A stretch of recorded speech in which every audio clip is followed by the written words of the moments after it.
Bonsoir mes amis.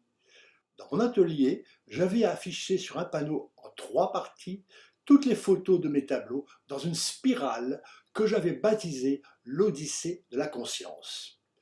J'avais mis ce titre dans un moment d'inspiration, comme pour toutes mes peintures, sans réfléchir à la signification profonde que je sentais quand même confusément au fond de moi. Vous pouvez voir sur mon compte Instagram les principaux tableaux qui se sont révélés prémonitoires. Ne pas oublier que mon intention de départ était seulement de gagner ma vie en faisant quelque chose d'agréable et surtout en restant libre, sans patron. En fait, j'allais en retrouver un quand j'ai découvert une relation particulière entre la musique, la lumière et l'électronique. Mais il n'est pas terrestre.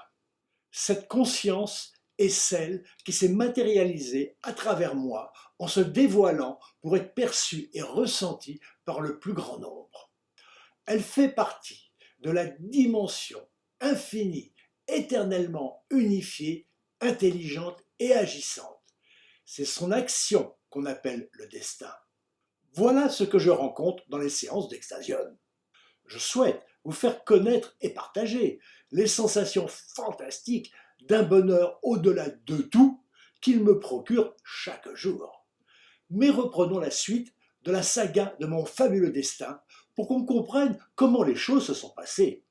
En contemplant mes tableaux électroniques animés en musique, que je modifiais pour les rendre plus captivants, je me suis aperçu que certaines formes de lumière avaient plus d'impact sur le public, que l'équilibre des couleurs était primordial. Si je modifiais les teintes à un endroit, il fallait reconsidérer tout l'ensemble. En utilisant des petites lampes, je ne pouvais pas installer une autre composition au même endroit, comme on peut le faire avec quelques clics sur un ordinateur. C'est parce que j'utilisais ces petites lampes en 48 volts que j'ai découvert ce qui allait me conduire à l'extasium. À force de recherche et d'expérimentation que je pouvais entreprendre grâce à la vente de mes tableaux, j'ai eu l'idée, ou l'intuition, ou l'inspiration, que si je poussais à son extrême la logique de cette relation entre la peinture, la lumière, la musique et l'électronique, je devais arriver à un tableau unique, plus captivant que tout autre spectacle. Une idée folle apparemment, mais qui finalement a abouti à l'extasium, qui est beaucoup plus qu'un simple tableau. L'apparence de mes compositions s'est transformée par la relation avec la musique. J'avais réussi à percer la forme strictement géométrique et carrée à la Vasarely que j'ai perçue comme étant une porte vers une autre dimension. J'ai alors débouché dans un autre univers, entre ésotérisme et science-fiction, où j'ai voyagé dans une autre forme de beauté. Mais je me suis rendu compte, au bout d'un certain temps, que le rapport avec la musique m'imposait une construction centrée et géométrique qui me ramenait au carré du départ.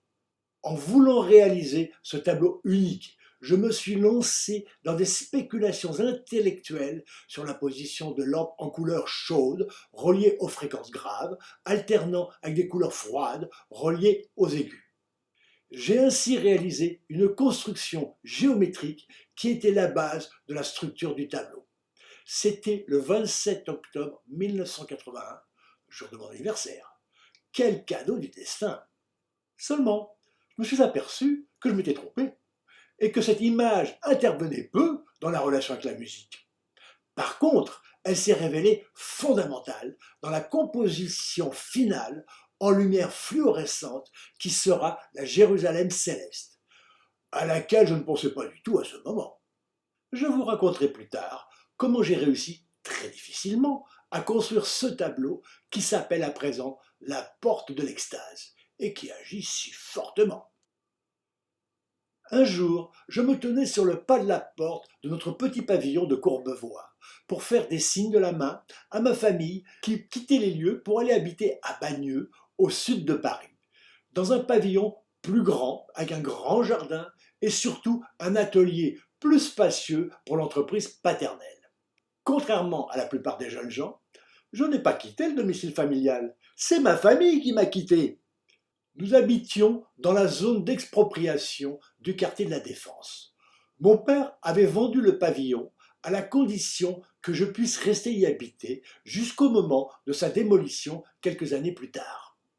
J'avais trouvé du travail dans une agence d'architecture et je me suis empressé de dire à mon père que ce n'était plus la peine de me financer, très modestement. Mais peu de temps après, l'agence n'a plus eu besoin de mes services. Malgré la difficulté, je n'en ai pas parlé à mon père, par fierté. Et j'ai dû passer de longs mois en ne me nourrissant que de croûtons de pain avant de retrouver un autre travail. Bon, c'est pas mort. Le loyer que je devais régler tous les trimestres était très faible. Mais quand on n'a pas d'argent, c'est encore trop. Aussi, je proposais à plusieurs copains des beaux-arts de venir partager cette maison, de toute façon trop grande pour moi seul. Il y a eu des élèves d'architectes, un sculpteur, un peintre, un graveur et finalement des chanteurs et musiciens. On passa beaucoup de bons moments ensemble, sauf pour la vaisselle, que personne ne voulait faire. La plupart venant de familles bourgeoises de province qui ne n'étaient pas habituées à ce genre d'activité. J'ai quitté la fanfare car j'étais le seul à avoir réussi le concours d'admission dès la première année. Et nos horaires, plus mon travail en agence d'architecture, ne m'en laissaient plus le loisir.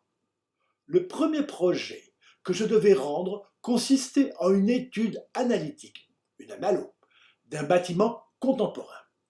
C'était tout à fait nouveau, car jusque-là, on ne pouvait s'intéresser qu'à l'architecture classique. Ça tombait bien, le destin, car avec mes connaissances du dessin industriel, je me sentais à l'aise. Sur les conseils d'un ancien, je choisis un sujet qui ne pouvait que plaire à un jury plutôt conformiste. Il s'agissait de la maison de Guadet, située à la porte de Saint-Cloud à Paris, qui avait écrit des livres sur l'architecture très connus. Construite en 1912 par les frères Perret, grands pionniers de la construction en béton. Pour noter nos travaux, s'il n'y avait rien de marqué quand on allait voir le résultat du jugement dans la grande salle où est exposé, qu'on appelait la Melpo, de Melpomène, la muse de la musique, représentée par une grande sculpture, on avait un four. Sinon, on obtenait une mention, et même une première mention si c'était jugé très bien.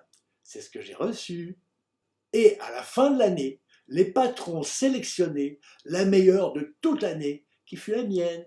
J'obtins le prix Maréchal 1965.